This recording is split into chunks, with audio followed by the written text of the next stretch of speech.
ఉక్రెయిన్లో ఇన్ని ఏళ్లుగా జరుగుతున్న ఈ భీకర యుద్ధానికి ముగింపు పలకటానికి ఒక డెడ్లైన్ అంటే ఒక గడువు ఉందని ఎప్పుడైనా విన్నారా?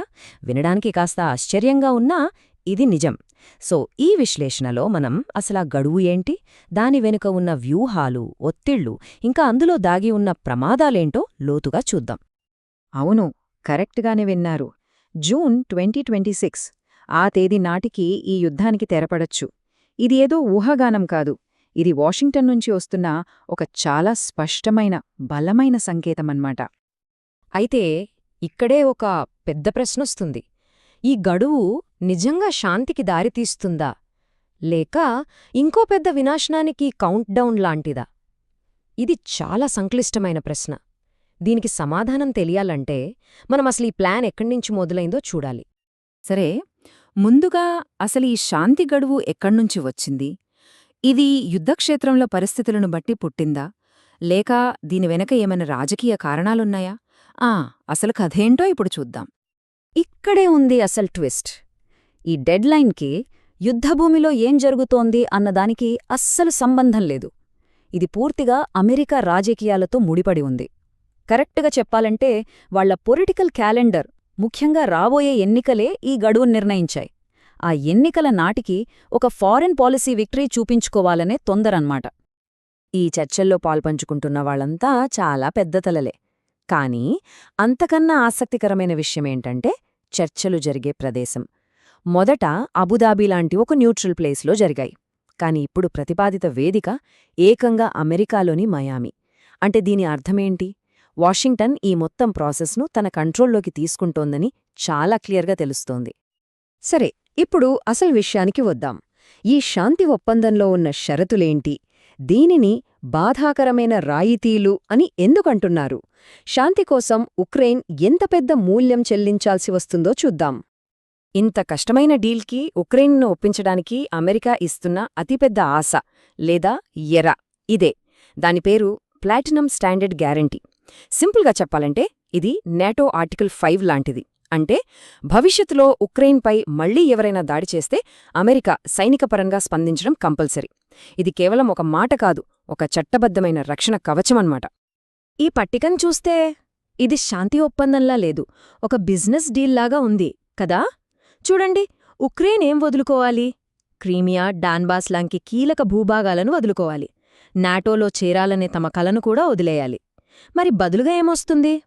అమెరికా నుంచి ఆ భద్రతా ఒప్పందం, ఇంకా దేశాన్ని మళ్లీ కట్టుకోవడానికి నిధులు.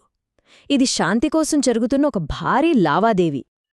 ఓకే, అమెరికా వైపు నుంచి ఒక ప్లాన్ అయితే రెడీగా ఉంది. కానీ ఈ కథలో మరో కీలక పాత్రధారి ఉంది కదా, రష్యా. మరి వాళ్ల సంగతేంటి? ఈ శాంతికి అతిపెద్ద అడ్డంకిగా నిలుస్తున్న వాళ్ల డిమాండ్లేంటో చూద్దాం. అమెరికా ఒక ప్లాన్తో రెడీగా ఉంది. ఉక్రెయిన్ మీద రాయితీల కోసం ఒత్తిడి ఉంది. అంతా ఓకే అనిపిస్తున్నా ఈ మొత్తం ప్రక్రియను ముందుకు వెళ్లకుండా ఆపేస్తున్న ఆ ఒక్క అడ్డంకేంటి? ఆ ఒక్క విషయమేంటి? దాని గురించే ఇప్పుడు మాట్లాడదాం. ఆ అడ్డంకి పేరు ది యాంకరేజ్ ఫార్ములా. ఇది రష్యా పెడుతున్న డిమాండ్ల లిస్ట్ అన్నమాట. ఇదేదో చిన్న చిన్న డిమాండ్ల పత్రం కాదు. ఇది ఉక్రెయిన్ పూర్తిగా లొంగిపోవాలని కోరే షరతుల సమాహారం. ప్రస్తుతం చర్చలు ఎక్కడికక్కడ ఆగిపోవడానికి కారణం ఇదే. ఈ ఫార్ములాల్లోని డిమాండ్లు ఎంత తీవ్రంగా ఉన్నాయో చూడండి. రష్యా కేవలం తాము ఇప్పటికే ఆక్రమించుకున్న ప్రాంతాలనే కాదు, యుద్ధంలో తాము గెలవలేకపోయిన నగరాలను కూడా తమకు అప్పగించేయాలని అడుగుతోంది. ఇప్పుడు అర్థమైందా కైవ్కిది ఎందుకు అస్సలు అంగీకారయోగ్యంగా లేదో? సరే, ఇక 4వ భాగానికి వద్దాం. ఈ ఒప్పందంపై సంతకం పెట్టమని ఉక్రెయిన్ను ఎలా రెండు వైపుల నుంచి నలిపేస్తున్నారో ఇప్పుడు చూద్దాం. ఇది ఒక రకంగా చెప్పాలంటే సైనిక, దౌత్యపరమైన ఒక ఉచ్చులాంటిది. ఉక్రెయిన్ పరిస్థితి ఇప్పుడు ఎలా ఉందంటే, ఒకవైపు నుంచి రష్యా బాంబుల్తో, క్షిపణులతో దాడి చేస్తూ ఒప్పందంపై సంతకం పెట్టమని ఒత్తిడి తెస్తోంది. మరోవైపు మిత్రదేశమైన అమెరికా సైనిక, ఆర్థిక సహాయాన్ని ఆపేస్తామని బెదిరిస్తూ అదే ఒప్పందంపై సంతకం పెట్టమని ఒత్తిడి తెస్తోంది. రెండు వైపుల నుంచి తీవ్రమైన ఒత్తిడి అమ్మాట. రష్యా అనుసరిస్తున్న ఈ వ్యూహాన్ని ఖోలోడోమోర్ అంటున్నారు. అంటే చలితో చంపడం అని అర్థం. ఇది కేవలం మిలిటరీ స్ట్రాటజీ కాదు, ఇది చాలా క్రూరమైన పద్ధతి. చలికాలంలో కరెంట్, హీటింగ్ లేకుండా చేసి ప్రజల ధైర్యాన్ని దెబ్బతీయాలి. తద్వారా వాళ్లే తమ ప్రభుత్వాన్ని శాంతి ఒప్పందం కోసం ఒత్తిడి చేసేలా చెయ్యాలన్నది రష్యా ప్లాన్. ఈ చార్ట్లో కనిపిస్తున్నవి కేవలం అంకెలు కావు. ఇవి ఒక భయంకరమైన వాస్తవాన్ని చూపిస్తున్నాయి. రష్యా దాడుల వల్ల యుక్రెయిన్ ఇంధన ఉత్పత్తి సామర్థ్యం ఎంత దారుణంగా పడిపోయిందో చూడండి. కేవలం 33%. చలికాలం దగ్గర పడుతున్న కొద్దీ ఈ సంఖ్యలే చర్చల టేబుల్పై కైవ్ మీద అపారమైన ఒత్తిడిని పెంచుతాయి. ఇప్పుడు మనం చివరి భాగానికి వచ్చేశాం. ఇక్కడే ఈ జూన్ 2026 డెడ్లైన్ వెనుక ఉన్న అతిపెద్ద సమస్య, ఒక విచిత్రమైన వైరుధ్యం గురించి మనం మాట్లాడుకోబోతున్నాం. ఈ ఒక్క వాక్యం ఈ మొత్తం పరిస్థితిలోని పెద్ద సమస్యను వివరిస్తుంది. ఒకవైపు శాంతి కోసం ఒక టైంలైన్ నడుస్తోంది. అదే సమయంలో మరోవైపు యుద్ధంలో ఒక భారీ దాడి కోసం ఇంకో టైంలైన్ నడుస్తోంది. ఈ రెండు టైంలైన్లు నేరుగా ఒకదానినొకటి ఢీకొట్టబోతున్నాయి. అంటే శాంతి చర్చలు జరుగుతున్నప్పుడే అతిపెద్ద సైనిక దాడికి కూడా ఏర్పాట్లు జరుగుతున్నాయన్నమాట. ఈ టైంలైన్ను ఒకసారి జాగ్రత్తగా చూడండి. పరిస్థితి ఎంత ప్రమాదకరంగా ఉందో అర్థమవుతుంది.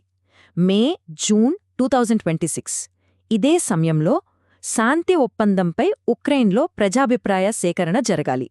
ఇదే సమయంలో రష్యా ఒక భారీ దాడికి ప్లాన్ చేస్తోంది. మళ్లీ ఇదే సమయంలో అమెరికా విధించిన శాంతి ఒప్పందం గడువు ముగిసిపోతోంది. అన్నీ ఒకేసారి. ఇది శాంతి ప్రక్రియను పూర్తిగా దెబ్బతీసే ప్రమాదముంది. సో దీన్ని బట్టి చూస్తే చివరిగా మనం ఒక అంచనాకు రావచ్చు.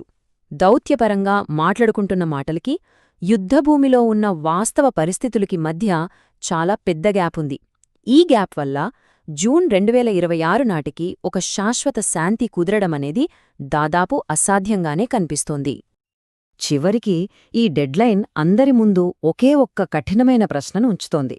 ఒత్తిడితో కూడిన, ఎప్పుడైనా విరిగిపోయే ప్రమాదమున్న ఒక బలహీనమైన శాంతి కావాలా? లేక చర్చలు విఫలమై, యుద్ధం మరింత తీవ్రమై, ఇంకో విపత్తు జరగాలా? ఈ రెండింటిలో ఏది జరగబోతోందో కాలమే చెప్పాలి.